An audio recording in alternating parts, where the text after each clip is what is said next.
जय माता की। आप सभी का हमारे YouTube चैनल जय माता की में हार्दिक स्वागत है। आज हम महाशिव पुराण के रुद्र संहिता उसके तृतीय भाग जो पार्वती खंड के नाम से है उसकी कथा को जानेंगे, सुनेंगे और उसके अंदर जो जो प्रसंग बताए गए हैं उनका हम वर्णन करेंगे। आज हम इस कड़ी में रुद्र संहिता पार्वती खंड का तीसरा अध्याय, जिसमें देवताओं का हिमालय के पास जाना और उनसे सत्कृत हो उन्हें उमा आराधना की विधि बता स्वयं भी एक सुंदर स्थान में जाकर उनकी स्तुति किस प्रकार से की, इसका वर्णन करेंगे। इससे पहले यदि आप हमारे चैनल पर अभी अभी नए आए हैं या मेरी आवाज़ को आप पहली बार सुन रहे हैं तो कृपा करके चैनल को सब्सक्राइब कर लीजिए और इसके साथ में घंटी जैसे दिखने वाले बटन को भी दबा लीजिए ताकि आने वाली नई वीडियो की नोटिफिकेशन आपको सबसे पहले और आसानी से मिल सके। तो शुरू करते हैं अगला अध्याय। इसमें नारद जी बोले कि हे महामते, आपने मैना के पूर्व जन्म की यह शुभ एवं अद्भुत कथा कही है। उनके विवाह का प्रसंग भी मैंने सुन लिया। अब आगे के उत्तम चरित्र का वर्णन कीजिए। तो इस पर ब्रह्मा जी ने नारद जी से कहा, जब मैना के साथ विवाह करके हिमवान अपने घर को गए तब तीनों लोकों में बड़ा ही भारी उत्सव मनाया गया। हिमालय भी अत्यंत प्रसन्न होके मैना के साथ अपने सुखदायक सदन में निवास करने लगे। हे मुने, उस समय श्री विष्णु आदि समस्त देवता और महात्मा मुनि गिरिराज के पास गए। उन सब देवताओं को आया हुआ देखकर महान हिमगिरि ने प्रशंसापूर्वक उन्हें प्रणाम किया और अपने भाग्य की सराहना करते हुए भक्ति भाव से उन सब का बड़ा ही आदर सत्कार किया। हाथ जोड़कर मस्तक झुकाकर वे बड़े ही प्रेम से स्तुति करने को उद्यत हुए। शैलराज के शरीर में महान रोमांच हो आया। उनके नेत्रों से प्रेम के आंसू बहने लगे। हे मुने, हिमशैल ने प्रसन्न मन से अत्यंत प्रेम पूर्वक प्रणाम किया और विनीत भाव से खड़े होकर श्री विष्णु आदि देवताओं से कहा, आज मेरा जन्म सफल हो गया है।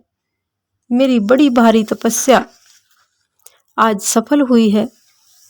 आज मेरा ज्ञान सफल हुआ है और आज मेरी सारी क्रियाएं सफल हो गई हैं। आज मैं धन्य हुआ। मेरी सारी भूमि धन्य हो गई। मेरा सारा कुल धन्य हो गया।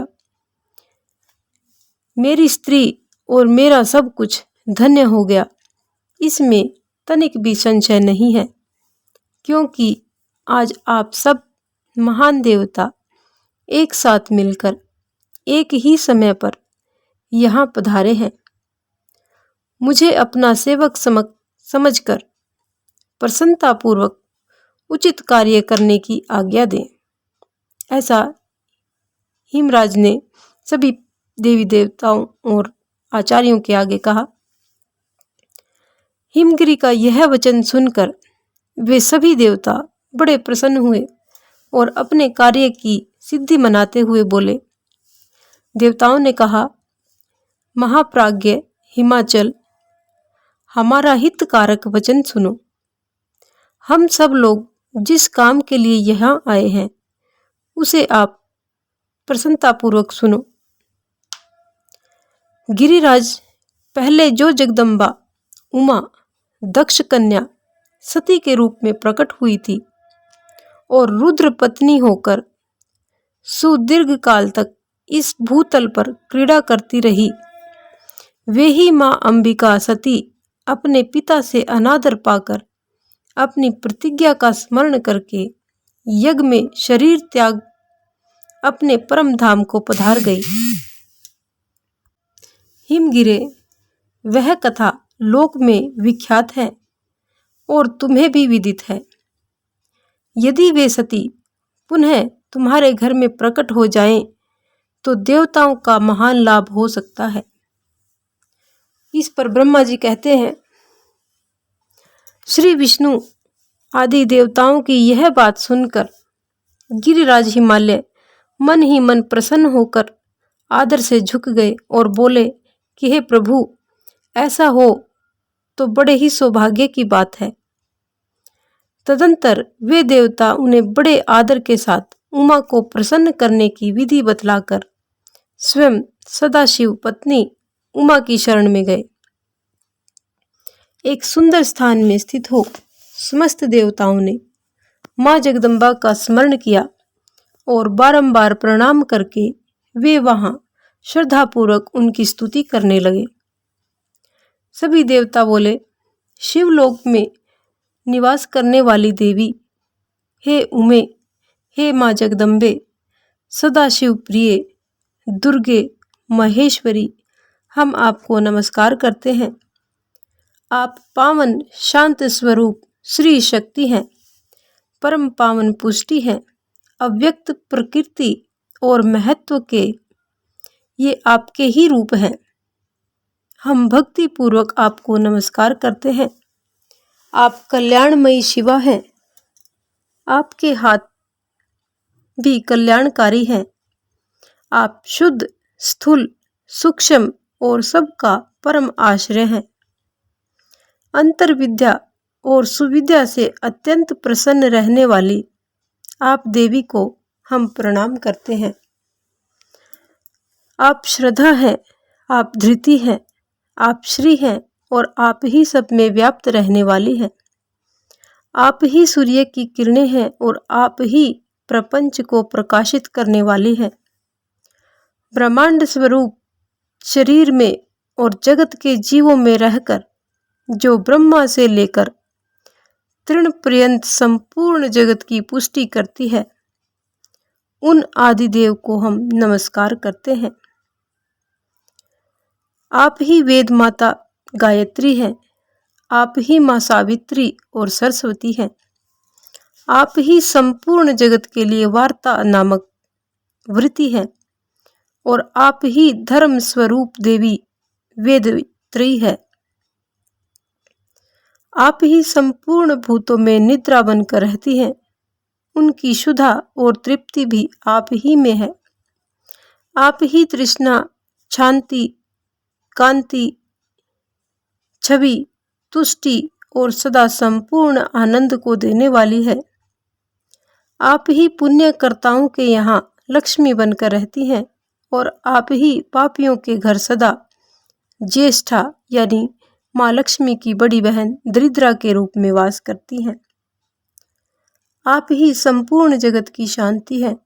आप ही धारण करने वाली धात्री और प्राणों का पोषण करने वाली शक्ति है। आप ही पांचों भूतों के सार तत्व को प्रकट करने वाली तत्व स्वरूपा है। आप ही नीतियों की नीति और व्यवसाय स्वरूपिणी। आप ही सामवेद की गीति है और आप ही ग्रंथी हैं। आप ही यजुर्मंत्रों की आहुति हैं। ऋग्वेद की मात्रा तथा अथर्ववेद की परम गति भी आप ही हैं। जो प्राणियों के नाक, कान, नेत्र, मुख, भुजा, वक्षस्थल और हृदय में धृति रूप से स्थित हों, सदा ही उनके लिए सुख का विस्तार करती हैं। जो निद्रा के रूप में संसार के लोगों को अत्यंत सुभग प्रतीत होती है, वे देवी उमा जगत की स्थिति एवं पालन के लिए हम सब पर प्रसन्न हों। इस प्रकार से सभी देव देवताओं ने माँ उमा को, माँ जगदम्बे को प्रणाम करके उनकी स्तुति की। इस पर जगत जननी सती साध्वी महेश्वरी उमा की स्तुति करके अपने हृदय में विशुद्ध प्रेम लिए वे सभी देवी देवता उनके दर्शन की इच्छा से वहां खड़े हो गए। इस प्रकार ये हमारा देवताओं के हिमालय के पास जाकर माँ उमा देवी की आराधना और स्तुति करने का अध्याय यहीं पर संपन्न होता है। यदि आपको हमारी ये कथा पसंद आए तो एक लाइक का बटन अवश्य दबाएं, और यदि आपको कथा पसंद नहीं आती है तो आप डिसलाइक का बटन भी दबा सकते हैं। इस अध्याय का नवरात्रों में अपना ही विशेष महत्व है। प्रत्येक नवरात्रे में इसका श्रवण अवश्य करना चाहिए। इससे माँ अम्बे जल्द ही प्रसन्न होकर अपने भक्तों की सभी मनोकामनाओं को पूर्ण करती है। इस प्रकार की और भी अन्य धार्मिक रोचक कथा कहानियों को जानने सुनने के लिए हमारे चैनल को लाइक करें, सब्सक्राइब करें और अपने मित्रों और प्रियजनों में आगे भी शेयर करते रहें। जय माता की।